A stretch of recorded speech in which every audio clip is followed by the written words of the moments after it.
এখন ভোর 5:25। আজ মহালয়া। আমি অনেক ভোরে উঠেছি। তা তোমাদের সকলকে জানাই মহালয়ার প্রীতি ও শুভেচ্ছা।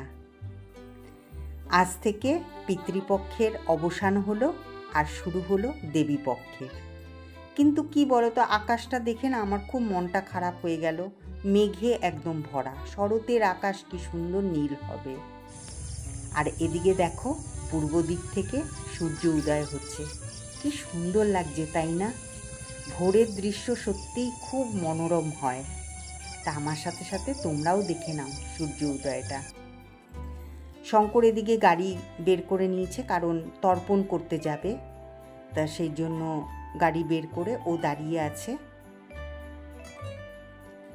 আমরা রওনা দিয়ে দিয়েছি। আমাদের এখানকার যে পরিবেশ, সেটা দেখলেই মনে হয় না, কাউকে কিন্তু বুঝিয়ে বলতে হবে না যে একদম পলিউশন ফ্রি।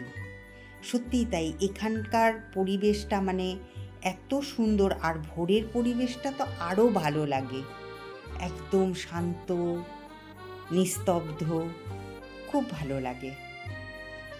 তো তোমরা যদি কখনো আসো তাহলে পরে ফিল করতে পারবে যে কতখানি সুন্দর এই জায়গাটা। তা আমাদের গাড়িটা দাঁড়িয়েছে কারণ রেল গেট পড়ে গেছে, তা ট্রেনটা পাস হলেই আমাদের গাড়ি আবার ছেড়ে দেবে।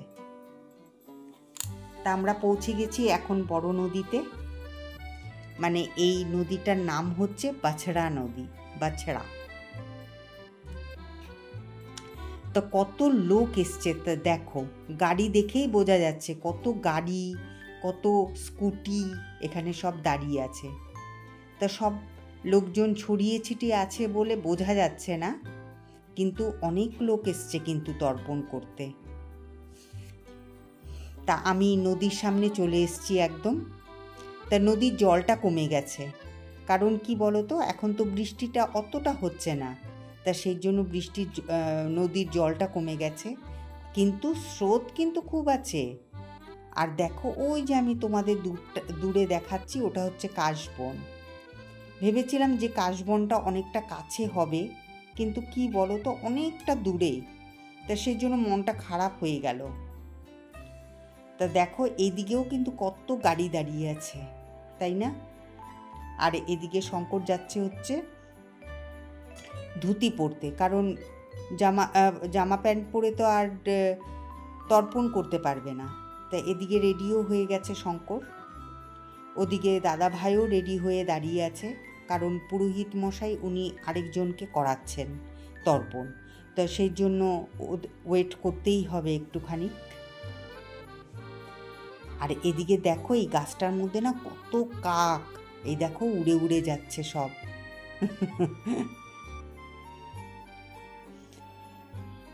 আর জল দেখলেই স্নান করতে ইচ্ছা করে, কিন্তু খুব ঠান্ডা জানো তো এই জলটা, কারণ এটা তো পাহাড়িয়া জল। আর শঙ্কর দেখো উঠতে গিয়েই না পড়ে যাচ্ছিল, কারণ ওর ভুঁড়িটা এত বেড়েছে যে কি বলবো।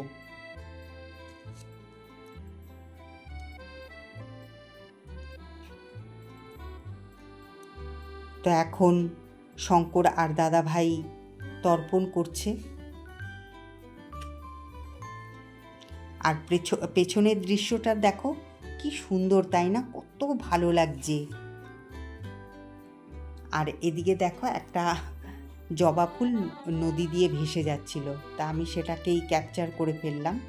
তো তর্পণ করতে কিন্তু সাদা ফুল আর লাল ফুল লাগে। আর এই যে ব্রিজটা দেখতে পাচ্ছ, এই ব্রিজটা দিয়ে কিন্তু আমি যখন শিলিগুড়িতে যাই গাড়ি করে, তো তখন এই ব্রিজটা দিয়েই যাই আমি।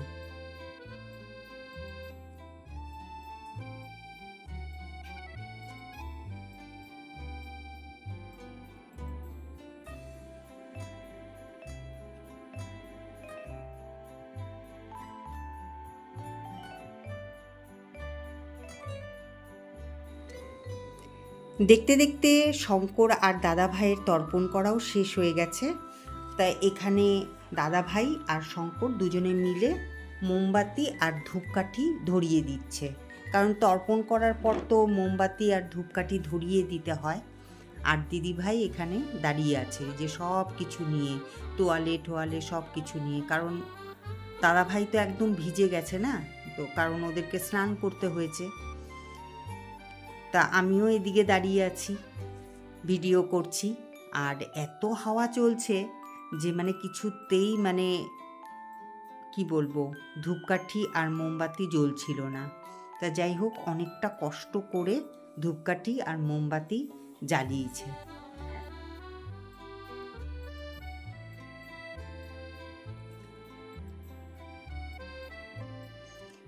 তা শঙ্কর দেখো একদম আগুনটাকে সামনে নিয়ে তারপরে জ্বালাচ্ছিল। তা আমি বললাম যে একটুখানি দূরে তো রাখো।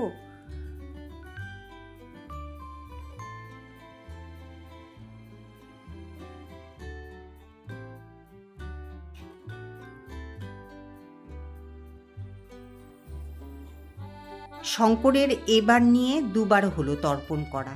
তা শঙ্করের খুব ইচ্ছে ছিল যে এবারও তর্পণ করবে।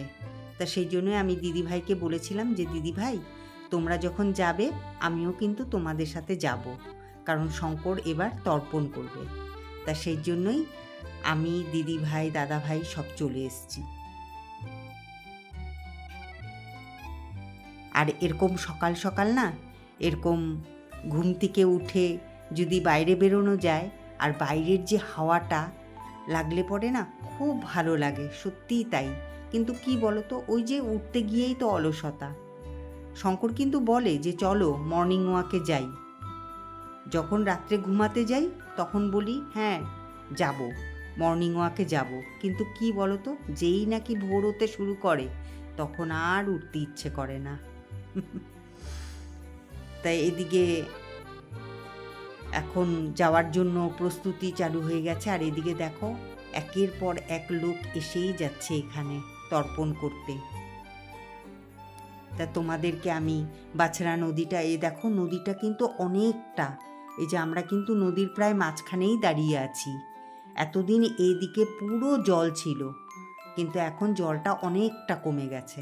তাই এই দেখো আমি আর দিদিভাই দাঁড়িয়ে আছি। তা আমি দিদিভাইকে বলছি, দিদিভাই আমি কিন্তু ভিডিও করছি। তাই হাসছিলাম দুজনে। তাই এবার শেষ, এবার হচ্ছে আমাদের যাওয়ার পালা। তা এখন আমরা রওনা দিয়ে দিয়েছি।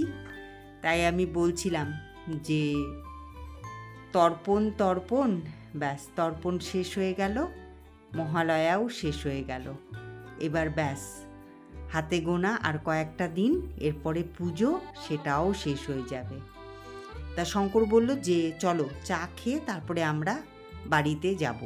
তা সেই জন্য চলে এসেছি। এখানে না খুব ভালো চা বানায়, তো এখানে সেই জন্য আমরা দাঁড়িয়ে আছি। আমরা কেউ নামিনি গাড়ি থেকে। তা আমরা বললাম যে চাটা গাড়িতেই দিয়ে যাও। তা তিনজনে বসে আছি। তা ওই যে আরেকজনকে যে দেখতে পাচ্ছ সে হচ্ছে গৌরীদি।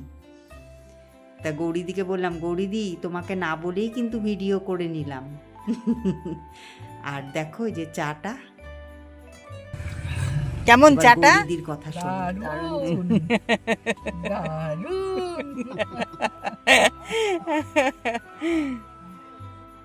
তা চা খেয়ে আমরা বাড়ির উদ্দেশ্যে রওনা দিলাম। তা এই যে রোডটা দেখতে পাচ্ছ, এটা দিয়েই কিন্তু রাত্রেবেলায় আমরা স্কুটি নিয়ে বাড়ি যাই। আমার মনে আছে তোমাদের সাথে সেই দেখা হয়েছিল যখন নাকি আমি চা খেয়ে বাড়িতে ফিরছিলাম, তো তখন তোমাদের সাথে আমার দেখা হয়েছিল। তারপরে কিন্তু আমি আর ক্যামেরাই অন করিনি, কারণ কি বলতো, বাড়িতে এসে তাড়াহুড়ো করে সব কাজকর্ম করতে করতে না আর সময় হয়ে ওঠেনি। তা যাই হোক, এখন ঘড়িতে বাজে হচ্ছে 10:45। এই ধরো 5 মিনিট হলো আমি আর শঙ্কর দোকান থেকে এলাম। তা আজকেও আমি দোকানেই গেছিলাম। তা দোকান থেকে এসে শঙ্কর আমাকে বলল যে একটুখানি চা করো, কারণ কি এখন না বেশ ঠান্ডা ঠান্ডা লাগে, কারণ বৃষ্টিটা হচ্ছে তো আর সামনে তো ঠান্ডাই পড়ে যাবে, তাই না? তা সেই জন্য শঙ্কর আমাকে বলল যে একটুখানি চা করো। তো এসে চা করলাম। আর ওইদিকে তোমার চা করতে করতে আমি বাসনটাকেও মেজে নিলাম, কিন্তু পুরো বাসনটা মাজা হয়নি, খালি প্রেসার কুকারটা পড়ে আছে। আর বাদ বাকিগুলো এই যে মেজে আমি উপর করে রেখে দিয়েছি, মানে সাজিয়ে রেখে দিয়েছি ওখানটায়। আর এখন আমি আর শঙ্কর দুজনে মিলে বসে চা খাচ্ছি। আর আজকে দুপুরবেলায় আমি কি কি রান্না করলাম সেটা অবশ্যই তোমাদের সাথে শেয়ার করব, কিন্তু এখন না, এখন আমি একটুখানি আনন্দ করে চা খেয়ে নিই। মানে চায়ের কি বলবো, চায়ের যে নেশাটা সেটাকে আগে মিটিয়ে নিই, হ্যাঁ, তারপরে তোমাদের সাথে আবার আসছি। আর তখন দেখাবো যে আজকে দুপুরবেলা আমি কি রান্না করলাম আর কেনই বা এই রান্নাটা করলাম আমি। যখন চা খাচ্ছিলাম তখন মেহেন্দি ফোন করেছে, তা বললাম দাঁড়া, তোকে আজকে আমি আমার ভিডিওতে নেব। তা সেই জন্য যেরকম বলা সেরকমই কাজ। তা আমি ভিডিও করতে লাগলাম।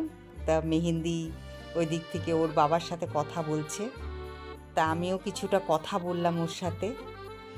তো ওর বাবার ওকে টি শার্ট দিয়েছিল, তা সেটাই দেখাচ্ছে যে দেখো বাবা আমি তোমার টি শার্টটা পরেছি। চা খাওয়ার পরে তারপরে তো তোমরা দেখলেই যে মেয়ের সাথে একটু গল্প করলাম। তা মেয়ে ফোন করার পরে তো একটুখানি বসে বসে আবার টিভিও দেখলাম। তো এখন চলে এসছি যে আজকে কি রান্না করেছি সেটাই তোমাদেরকে একটু দেখাবো। যদিও তোমাদের দেখানোর মতন আমি কিছু সেরকম রান্না করিনি, কিন্তু তথাপিও আমার তো একটা কর্তব্য, তাই না, তোমাদেরকে দেখানো। তা চলো তোমাদেরকে দেখাই, আমি ব্যাক ক্যামেরা করছি, ঠিক আছে।